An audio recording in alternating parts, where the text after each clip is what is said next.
ఓం నమో భగవతే వాసుదేవాయ. వ్యాసప్రణీతమైన మహాభాగవత కథాసారం సంపూర్ణంగా అందించే ప్రయత్నం చేస్తున్నాం.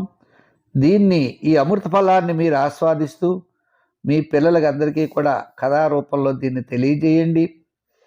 ఆ వాసుదేవుడి యొక్క అనుగ్రహం అందరికీ ఉండాలని చెప్పి కోరుకుంటూ, కరారవిందేన పదారవిందం ముఖారవిందే వినివేశయంతం వటస్య పత్రస్య పుటేశయానం బలం ముకుందం మనసా స్మరామి. కృష్ణం వందే జగద్గురుం. ఓం శ్రీ మహాగణాధిపతయే నమః. ఓం నమో శ్రీ లక్ష్మీ వెంకటేశ్వర స్వామినే నమః. ఓం నమో భగవతే వాసుదేవాయ. గణానాం త్వా గణపతిగుం హవామహే కవిం కవీనాముపమశ్రవస్తమం జ్యేష్ఠరాజం బ్రహ్మణాం బ్రహ్మణస్పత ఆనః శృణ్వన్ ఊతిభిः సేదసాదనం. నారాయణం నమస్కృత్య నరం చైవ నరోత్తమం దేవీం సరస్వతీం వ్యాసం తతో జయముదీరయేత్. వ్యాసం వసిష్ఠనప్తారం శక్తే పౌత్రమకల్మషం పరాశరాత్మజం వందే సుఖతాతం తపోనిధిం. మాత అని చెప్పి కపిల మహర్షి ఆ దేహూతికి ఇంకా చెప్తున్నారు. ఏం చెప్పారయ్యా అంటే, నిన్న మనకి అష్టాంగ యోగ సాధన చెప్పారు. ఇప్పుడు మానవుడు అసలు ఎలా ఉంటాడు, ఎలా పుడతాడు, పుట్టినవాడు ఏమవుతాడు, ఇది చాలా ఇంపార్టెంట్ కదండి. పుడతాడు, పుట్టి ఏం చేస్తాడు అంటే, ఆయన అమ్మా జీవుడు మానవ జన్మ ఎత్తడానికి భగవంతుడి యొక్క ప్రేరణతో పూర్వ కర్మానుసారము పూర్వజన్మ కర్మ సంస్కార వాసనలను బట్టి వాడు పుడతాడు. పూర్వజన్మలో వేదాధ్యయనం చదివాడు అనుకోండి, వేదం చదివిన వారి ఇంట పుడతాడు. శాస్త్రాలు చదివాడు అనుకోండి, శాస్త్రములు చదివిన వాడి ఇంట్లో పుడతాడు. ఇలా వారి యొక్క పూర్వజన్మ కర్మ వాసన లభ్యం చేత మానవుడు ఆయా జన్మలు ఎత్తుతాడు. భక్తితో కూడిన వాడు భక్తి జన్మ ఎత్తాలి. ఇక్కడే చిన్న విషయం చెప్తాను, ఇంకా మనకు రాబోతోంది. ధ్రువోపాఖ్యానంలో ధ్రువుడు గబగబా భగవంతుడిని ధ్యానం చేసి ఆయన్ని ప్రత్యక్షం చేసుకుంటాడు. చాలామంది అనుకుంటారు ధ్రువుడు చాలా తక్కువ సంవత్సరాలు తపస్సు చేశాడు, భగవంతుడిని పొందేడు అని. కాదు, ఆయన అనేకమైన జన్మల్లో ఆ శ్రీమన్నారాయణ ఆరాధించాడు. ఈ జన్మలో తక్కువ సమయంలో ఆయన స్వామిని చేరుకోగలిగాడు. అంటే భగవంతుడి యొక్క సాక్షాత్కారం ఎందుకు జరిగింది అంటే, పూర్వజన్మ కర్మ వాసనాల భయం చేత జరిగింది. పూర్వజన్మలో దైవానికి దగ్గరగా ఉంటే ఇప్పుడు దైవ సంబంధం ఉంటుంది. పూర్వజన్మలో మనం చేసే పాపాలు ఏవైతే ఉన్నాయో ఆ పాప ఫలాన్ని మనం ఇప్పుడు అనుభవించాలి. మనిషి పురుష స్త్రీల యొక్క సంబంధంతో ఆ శరీరంలో శుక్లము శోణితమై కలుస్తుందట. స్త్రీ గర్భంలో దశలోనే మొట్టమొదట 5 రోజుల్లో అది నీటి బుడగగా ఉంటుందట. ఇక్కడ ఒక విషయం చెప్పాలి. ఇది కొన్ని వేల సంవత్సరాల క్రిందట వ్యాస భగవానుడు చెప్పిన మాటలు చెప్తున్నాం. కానీ ఇప్పుడు మన వాళ్ళు అంతా అంటారు సైన్స్ అంటారు. సైన్స్ కాదయ్యా, అది ఆనాటి విషయాన్ని వీళ్ళు తీసుకున్నారు అనే విషయం కూడా మీరు గుర్తుంచుకోవాలి. వారు కలిసిన తర్వాత మొట్టమొదటి 5 రోజులు స్త్రీ గర్భంలో నీటి బుడగలా ఉంటుందట. 10 రోజుల్లో రేగు పండువలే గట్టిగా మారుతుందట పిండం. ఆ తర్వాత చిన్న మాంసం ముద్దగా తయారవుతుందట. అండాకారం పక్షి గుడ్డు వలె పరిణితి చెందుతుందట. 1 నెలలో దానికి శిరస్సు వస్తుందటండి. 2 నెలల్లో ఆ పిండానికి కాళ్ళు చేతులు మొదలగు అంగాలు ఏర్పడతాయట 2వ నెలలోనే. 3 నెలల్లో గోళ్ళు, వెంట్రుకలు, ఎముకలు, చర్మం ఇవన్నీ ఏర్పడతాయి 3 నెలలు. అంచేతనే అబార్షన్స్ ఎప్పుడు చేయించకూడదు.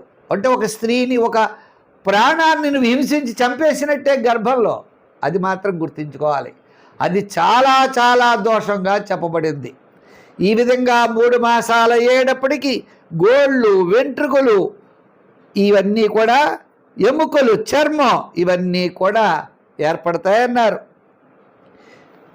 స్త్రీ పురుష చిహ్నాలు, ఇతర రంధ్రాలు కూడా 4వ నెలలోనే తెలుస్తాయట. 4వ నెల ముగిసేటప్పటికీ మాంసము సప్త ధాతువులు శరీరంలో ఈ యొక్క జీవికి ఏర్పడతాయి. 5వ నెలలో పిండానికి ఆకలి వేస్తుందటండి, ఆ లోపల ఉన్నటువంటి పిండానికి, ఆ జీవికి. 6వ నెల ముగిసే లోపలే దాని చుట్టూ ఒక మావి అనేది తయారవుతుందట. దాన్ని ఆశ్రయించుకుని గర్భంలో కుడివైపుకు తిరుగుతూ ఉంటుందటండి. ఇది షడ్భి జరాయుణ వీత కుక్షౌ భ్రామ్యతి దక్షిణే. ఈ దక్షిణం వైపుకి ఈ యొక్క గర్భస్థ శిశువు తిరుగుతూ ఉంటుందట. అక్కడ తల్లి భుజించినటువంటి ఆహారాలు ఉంటాయి, అవి పిండాన్ని అభివృద్ధి చెందుతూ ఉంటాయి. ఆ పిండం లోపల ఉన్నటువంటి పిండం ఏం చేస్తుంది? తల్లి తీసుకున్నటువంటి ఆహారాన్ని అది తీసుకుంటూ ఉంటుందట. ఆ ప్రాణి క్రిమి కీటకాతులు ఉత్పత్తి స్థానమైన మలమూత్ర కోశముల యందే ఇది ఉంటుంది. ఎంత దారుణంగా ఉంటుందో చూడండి. గర్భస్థ శిశువు, ఆ గర్భస్థ శిశువు చాలా సుకుమారంగా ఉంటుంది. ఆకలితో క్రిమి కీటకాదులు తన ప్రతి అంగాన్ని క్షణం క్షణము కూడా దులుస్తూ ఉంటాయట. ఈ క్రిమి కీటకాదులు ఆ పిండాన్ని తినేస్తూ ఉంటాయట. అది ఎంత బాధపడుతుందో చెప్పండి. అందువలన గర్భస్థ శిశువు అత్యంత క్లేశాలు దుఃఖాలు పొందుతూ ఉంటాడు. అంతేకాదండి, తల్లి భుజించినటువంటి ఆహారపు రుచులు చేదు, కారము, వేడి, ఉప్పు, ఎండిన వేయించినట్టు పులుపు మొదలగు అన్నీ కూడా కలిగించే బాధ ఉన్నదే లోపల గర్భస్థ శిశువు కూడా బాధల్ని అనుభవిస్తూ ఉంటాడట. దాని అంగాలన్నీ కూడా వేదనకి అంటే బాధలన్నీ కూడా గురవుతూ ఉంటాయట. తల్లి గర్భంలో ఉన్నటువంటి ఆ జీవుని ప్రేగులు చుట్టుకుని ఉంటుంది అన్నారు. ఆ స్థితిలో జీవుడు ఎలా ఉంటాడయ్యా? పంజరంలో ఉన్న పక్షి వలే ఉంటాడు, పరాధీనుడై ఉంటాడు. అంగాలా కదిలించలేడు, కదిలించాలని అనుకుంటాడు, కదిలించలేడు. ఆ సమయం దైవ ప్రేరణ, దేవుడు చేత జ్ఞాపక శక్తి వస్తుందట. ఇది విశేషం. గర్భస్థ శిశువుకి దైవం యొక్క జ్ఞాపక శక్తి కలుగుతుందట. అప్పుడు వాడు అనుకుంటాడు, ఎన్నో వందల కొలది చేసినటువంటి పూర్వజన్మలో చేసినటువంటి కర్మలన్నీ కూడా గర్భస్థ శిశువుకి జ్ఞాపకం వస్తాయట. నేను ఫలానా జన్మలో ఇచ్చేసాను, ఫలానా జన్మలో ఇచ్చేసాను అని. అతనికి శాంతి అనేది ఉండదు, దీర్ఘ నిశ్వాసకు లోనైపోతాడు. ఏ నెల వచ్చిన వెంటనే జ్ఞాపక శక్తి కూడా వస్తుంది. నేను ఎవరిని అనే జ్ఞానం కలుగుతుంది. ఆ జ్ఞానశక్తి ఏర్పడుతుంది గర్భస్థ శిశువుకి. అతను అనుకుంటూ ఉంటాడు, పురుగు వలె ఉన్నాను, ఒక చోటే ఉన్నాను, ఇంకొక చోట కదలలేనటువంటి పరిస్థితిలో ఉన్నాను. ఇలా తప్పిస్తూ ఉంటాడు ఆ జీవుడు. మానవ గర్భంలో అనేకమైనటువంటి జన్మల్లో చేసిన పాపాలన్నీ స్మరిస్తూ ఇంక ఇటుపైన ఎప్పుడూ ఈ భూమి మీద పడినండి ఇంక సాక్షాత్తు భగవంతుడిని నేను కొలవాలి అనుకుంటాడు. ఇంకేమవుతుందయ్యా? ఇలా భగవంతుడిని ధ్యానం చేస్తూ ఉంటాడు. ఓ స్వామి శరణాగత వత్సలా, నన్ను రక్షించవయ్యా, నీవే కదా, నీ యొక్క పాద కమలాలని ఎవరు సేవిస్తారో వారిని ఉత్తమమైనటువంటి లోకాన్ని చేరుస్తూ ఉంటావు కదా స్వామి అని అనేక రకాలుగా ఆయన ఆ స్వామిని, ఆ భగవంతుడిని కొలుస్తూ ఉంటాడు. స్వామి నీ మాయలో పడిపోతాం, నువ్వు చెప్పినట్టే చేస్తాం. ఓ పరమాత్మ, ఈ దుఃఖానికి కారణమైనటువంటి ఈ గర్భాశయంలో నేను ఎంతకాలం నివసించాలి అనేటప్పటికీ కొంతకాలం అయ్యేప్పటికి మెల్లిగా గాలి చేత బయటికి జీవుడు వస్తాడు. 10 మాసాలు నిండుతాయి. నిండేప్పటికీ అతి మెల్లిగా ఆ ప్రసవ కాలంలో అధోముఖుడై ఉన్న ఆ శిశువు వెంటనే వాయువు బయటికి తోస్తే ఈ బయటకు వస్తాడట. ఇలా ప్రసూతి వాయువు చేత బలంగా నెట్టివేయబడిన ఆ శిశువు భూమి యందు పడి అధోముఖుడై శ్వాస గతి అప్పుడు ఆగిపోతుందట. అతని శ్వాస ఆగిపోయేప్పటికీ అప్పుడు పూర్వజన్మ స్మృతి కూడా పూర్తిగా పోతుంది. భూమి మీదకి వస్తాడు, వస్తూనే ఏడుస్తాడట. ఆ శిశువు యొక్క తల్లి రక్తంతో మూత్రలతో పడి మలాలతో కీటకాలతో గిలగల్లాడుతూ కొట్టుకుంటూ ఆ గర్భవాసం నుండి బయటికి వస్తాడు.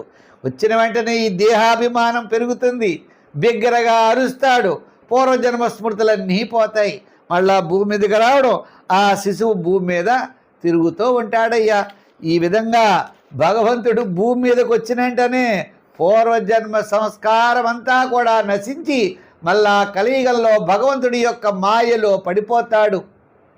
ఏ యోని నుండి అయితే బయటికి వచ్చాడో ఆ యోనే గొప్పదనుకుని మళ్ళా స్త్రీ వ్యామోహంలో ఇతను చిక్కుకుంటాడయ్యా. మానవుడు ఇంత వాడు అని చెప్పబడుతూ ఉన్నది.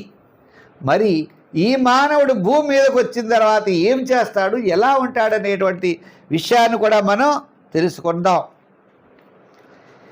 ఈ మానవుడు ఇలా భూమి మీదకి వచ్చిననే ఏమవుతుంది, మళ్ళా కాలం అనేది తిరుగుతూ ఉంటుంది. ఈ కాలం యొక్క మహిమ, బలం ఇవన్నీ కూడా వస్తాయి. ఈ జీవుడు సుఖాభిలాషతో ఎక్కువ కష్టపడి సంపాదిస్తూ ఉంటాడు. పాపం ఈ కాలపురుషుడు నశింపచేస్తూ ఉంటాడు, ఎంతో పరితపిస్తూ ఉంటాడు. ఈ మానవుడు లౌకిక వాంఛల యందు ఆసక్తి కలిగి ఉంటాడు. మానవుడు తన శరీరం గొప్పదనుకుంటాడు. భార్య, పుత్రులు, పశువులు, ధనము, బంధు మిత్రులు మొదలగున వారంతా కూడా నారక్యాన్ నిర్వృతౌ సత్యాం దేవమాయా విమోహిత ఆత్మజాయా సుతాగారా పశుద్రవిణ బంధుషు నిరూఢమూల హృదయ ఆత్మానం బహుమన్యతే. నేనే చాలా గొప్పవాడిని అనుకుంటాడు, బంధుమిత్రులు గొప్పవారు అనుకుంటాడు, నా గురించి చాలా గొప్పగా చెప్పుకున్నారు, నేను చాలా అదృష్టవంతుడిని, భాగ్యశాలని అనుకుంటాడు. మూర్ఖుడు తన భార్య పుత్రుల యొక్క పోషణ కోసమే ఎప్పుడు ఆలోచిస్తూ ఉంటాడు. భగవంతుడిని సేవించడానికి ఖాళీ ఉండదు, భగవంతుడిని పూజించడానికి టైం ఉండదు, సంధ్యావందనం చేయడానికి సమయం ఉండదు, దేవతార్చన చేయడానికి సమయం ఉండదు, దేవాలయానికి వెళ్ళడానికి అంతకన్నా సమయం ఉండదు. ఎప్పుడు సంసారం అనే బంధంలో భార్య పుత్రులు ఇలా ఆశ దురాశ పెరుగుతూ ఉంటుంది. ఇంత సంపాదించాం, ఇంకా సంపాదించాలి, ఇంకా సంపాదించాలి అనే ఆశలోనే మానవుడు అనేకమైనటువంటి పాప కర్మల్ని ఒడిగట్టుకుంటూ ఉంటాడు. తప్పు చేస్తూ ఉంటాడు. డబ్బు సంపాదించాలంటే నిజాయితీగా ఎవరి దగ్గర ఉంటుందండి? ఏమీ ఉండదు. ఒకటి మోసం చేయడం, ఒకటి ఇలా రాయించుకోవడం, ఇలా అనేక రకాలు ఈ పాపాన్ని అంతా ఒడుగుట్టుకుంటూ ఉంటాడు. అంతేకాదు బాహ్యమైనటువంటి జోదము, వ్యసనములు అనేకమైన వాటిలో కూరుకుపోతూ ఉంటాడు. కొన్నాళ్ళే ఇప్పుడు పిల్లలు వస్తారు కదండి, పిల్లలతో ముద్దాడుతూ ఉంటాడు. ఆ పిల్లల మాటలు మాట్లాడుతూ ఉంటారు, చిన్న పిల్లలు. ఆ మాటలే గొప్పవనుకుంటాడు, మనవల మాటలు గొప్పవనుకుంటాడు, పిల్లల మాటలు గొప్పవనుకుంటాడు. వాడి బుల్లి నడకలు, వాడి వీడియోస్ ఇవన్నీ చూస్తూ ఇదేదో పెద్ద శాశ్వతం అనుకుంటాడు. ఏమీ కాదురా అబ్బాయి. ఒక్కొక్కసారి ఆ దుఃఖాల నివారణ మనిషికి బంధం పెంచుకునే కొలిది వాడికి అనారోగ్యం వచ్చిందంటే వీడు టెన్షన్ పడిపోతాడు. నా మనవడు ఎలా ఉన్నాడు, నా మనవరాలు ఎలా ఉంది, లేకపోతే నా కొడుకు ఎలా ఉన్నాడు, కోళ్ళు ఎలా ఉంది, కూతురు ఎలా ఉంది, ఇవే ఆలోచన. వారికి ఏ విధమైనటువంటి ఇబ్బందులు వచ్చినా వీడు మానసికమైన ఒత్తిడిలోనై మాయా మోహితుడై పక్కు చోట్ల తిరిగి పడరాని పాటలు పడి అన్యాయంగా ధనాన్ని సంపాదించి తీసుకొస్తాడు. వీడెప్పుడు వస్తాడు? మధ్యాహ్నం 3 వస్తాడు. కానీ ఇంట్లో వాళ్ళు 11, 12 శుభ్రంగా వేడన్నాలు అన్నీ తినేస్తారు. వీడికి చల్లారిపోయిన మెతుకులు మిగిలి ఉచ్చిష్ట అన్నం వీడికి పెడతారు. చూసారా ఎంత కష్టమో? ఉచ్చిష్టాన్నం అంటే తెలుసా? అందరూ తినేగా మిగిలిన అన్నం అన్నమాట. ఆ ఎంగుల మెతుకులు వీడికి పెడతారు. వీడెప్పుడు వస్తాడు? మధ్యాహ్నం 3 వస్తాడు. మరి అప్పటి వరకు ఆగుతారు అందరూ శుభ్రంగా భుజిస్తారట. ఇలా మానవుడు ఎన్నో డబ్బు కోసం పడరాని పాటలు పడుతూ ఉంటాడన్నారు. వార్తాయాం మార లబ్ధాయాం పునః. ఇంకో విషయం మాత్రం గుర్తుంచుకోవాలి. నేను చెప్పిన వాక్యాలన్నీ కూడా భాగవతంలో ఉన్న వాక్యాలు, ఇవేమి నా సొంత వాక్యాలు మాత్రం కాదనే విషయం గుర్తుంచుకోవాలి. ఎన్ని పర్యాయాలు ఎంతగా ఒక్కోసారి అనేకమైన ఇబ్బందులు వస్తాయి, చేసిన వ్యాపారాలు లాస్ అవుతాయి. ఎన్ని పర్యాయాలు ఎంతగా కష్టపడినా ధనం రాగవదు, లోభిత్వానికి అవుతాడు, ఆశ పెరుగుతుంది, దురదృష్టవశుల్లా అతన్ని విఫలమవుతాయి, మందబుద్ధి ధనహీనుడవుతాడు, ముసలవాడవుతాడు. ఇక్కడే విషయం. ఇంకా కుటుంబ పోషణ చేయలేడు, భార్యాపుత్రులు ఇతడు దుర్బలుడైపోయి ముసలివాడైపోవడం వల్ల నీకేమీ తెలియదు కూర్చో అంటారు. భార్యాపుత్రులు ఎవ్వరు, కొడుకులు ఎవ్వరు రానివ్వరు. మనం ఎంత ఆస్తి ఇచ్చినా నీకు తెలియదు కూర్చో అంటారు. లాస్ట్లో ఎవడు చెవిస్తారా? ఎవరు తాత ఆస్తి ఇస్తాడు, వాడు తాత ఎవరో వీడికి తెలియదు.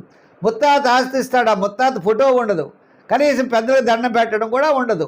జ్ఞాపకం ఉంటే ఒక తండ్రి జ్ఞాపకం ఉంటాడు, కొద్దిగా తాత జ్ఞాపకం ఉంటాడు, అంతే. ఇంకా వంశంలో ఎంతమందికి ఈ డబ్బు ఇచ్చినా వాళ్ళు ఎవ్వరూ జ్ఞాపకం ఉండరట. ఈ స్త్రీ పుత్రాదులు అందరూ అవమానపరుస్తూ ఉంటారు, రాయించుకుంటూ ఉంటారు. వీడి ఆస్తి రాసేసాడా, వీడు మూల పాడేసి వీడికి ఒక గెస్ట్ హౌస్ అనమాట. వీడి ఆస్తితో కొడుకు కోడలు మందిర భవనంలో వెండి కంచాల్లో భోజనం చేస్తే వీడు అవుట్ గెస్ట్ హౌస్లో పాత కంచంలో అన్నం తినాలి. అది వీడి జీవనం. ఇలా అయిపోతుందిరా నాయనా.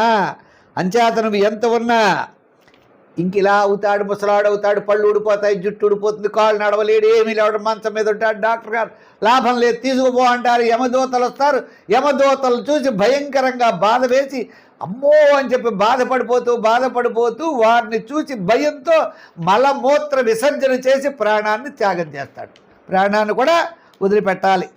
యమదూతలు అంత భయంకరంగా ఉంటారట. ఆ స్థితిలో ఆ యమదూతలు ఇతర అంగుష్ట కలిగినటువంటి ప్రమాణం కలిగిన పురుషుని లాక్కుపోతూ ఉంటారు.